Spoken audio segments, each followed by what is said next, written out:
Of India ఆంక్షల కారణంగా అయితే దేశీయ ఫిన్టెక్ దిగ్గజం ఏదైతే పేటీఎం ఉందో ప్రస్తుతం అయితే తీవ్ర ఇబ్బందులు పడుతోంది. ఇది కాస్త ప్రత్యర్థి ప్లేయర్స్కి అయితే వరంగా మారిందని చెప్పొచ్చు. కొన్ని వ్యాపార సంఘాలు కూడా పేటీఎంను వీడి మరో ఆప్షన్ చూసుకోవాలని చెప్పడంతో కూడా ఇతర సంస్థల్లోకి కస్టమర్ల ఇన్ఫ్లో పెరిగినట్టు కూడా ప్రస్తుతం అయితే నివేదికలు వెలువడుతున్నాయి.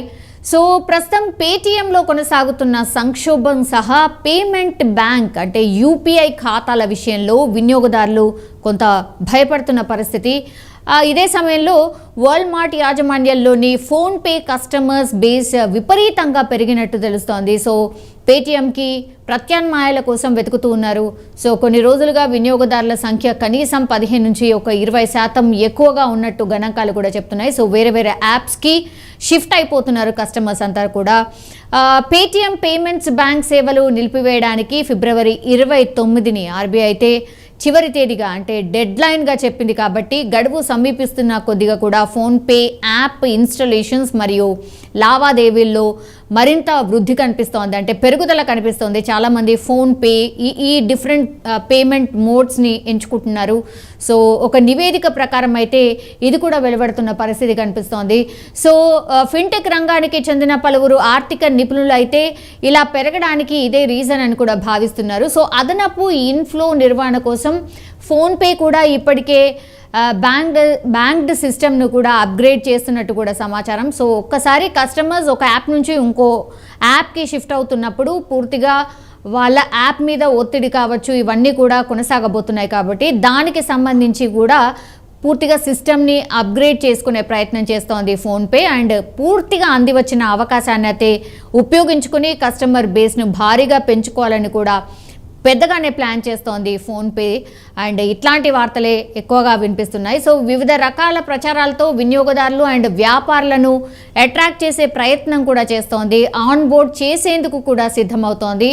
సో అక్టోబర్ డిసెంబర్ మధ్య యూపీఐ లావాదేవీల్లో ఫోన్పే 46% వాటాను కలిగి టాప్ పొజిషన్లో ఉంది. ఇప్పుడు పేటీఎం వినియోగదారులు ఫోన్పేకి మారటం వలన ఈ మార్కెట్ వాటా మరింత పెరిగే అవకాశం కూడా డెఫినెట్లీ కనిపిస్తోంది. సో రాను ఫోన్పే పూర్తిగా టాప్ లెవెల్లో ఉండబోతోంది. పేటీఎం కనుమరుగు కాబోతోంది. ఆఫ్టర్ 29th తర్వాత చాలా మటుకి పేటీఎం అనేది ఎక్కడ వర్క్ కాకపోవచ్చు. సో చాలామంది ప్రత్యామ్నాయాలు ఏవైతే ఉన్నాయో వాటికి షిఫ్ట్ అవుతున్నారు. అందులో టాప్ మోస్ట్ ఫోన్పే అని చెప్తున్నారు, నివేదికలు కూడా అదే చెప్తున్నాయి. సో ఫోన్పే వాళ్ళ కస్టమర్స్ని పెంచుకోవడానికి ఇంకొంత ప్రయత్నం చేస్తోంది. డెఫినెట్లీ బిజినెస్ వైజ్గా చూసినప్పుడు కూడా ఏదైనా ఒకటి డౌన్ఫాల్ అవుతోంది కాంపిటేటివ్ది అన్నప్పుడు ఆ కస్టమర్స్ని వాళ్ళ వైపు అట్రాక్ట్ చేసే ప్రయత్నం డెఫినెట్లీ అన్నీ చేస్తాయి. అందులో భాగంగానే బిజినెస్ వైజ్గా చూస్తే ఇప్పుడు Paytm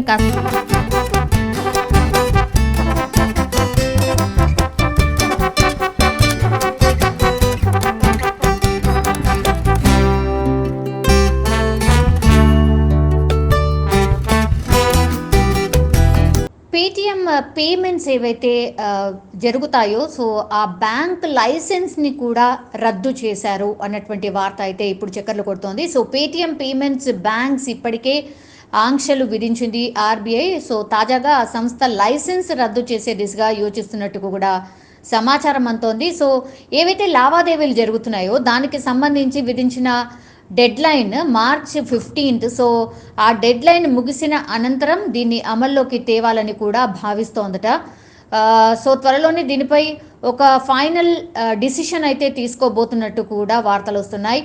so Paytm payments bank అకౌంట్ల బదిలీ కావచ్చు, గడువు పెంపు వంటి మినహాయింపులకు ఆర్బీఐ కూడా నిరాకరించింది. సో కొంత టైం కావాలి, గడువు పెంచండి అన్నటువంటి రిక్వెస్ట్ పేటీఎం తరఫున చేశారు, కానీ ఆర్బీఐ దానికి ఒప్పుకోలేదట.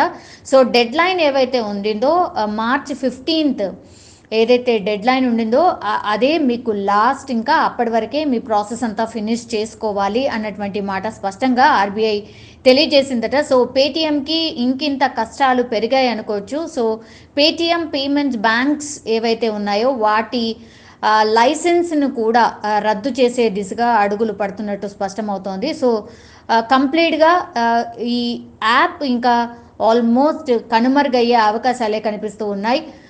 కస్టమర్లకైతే ఆల్రెడీ డెడ్ లైన్ ఫిబ్రవరి 29. సో దాని లోపల ఆ ప్రాసెస్ అంతా ఫినిష్ చేసుకోవాలి. పేటీఎంలో ఎవరైతే ఉంటారో వాళ్ళందరూ కూడా వేరే వేరే వైపు ఆల్రెడీ వెళ్ళిపోతున్నారు కాబట్టి మరి పేటీఎంకి ఇంకిన్ని కష్టం.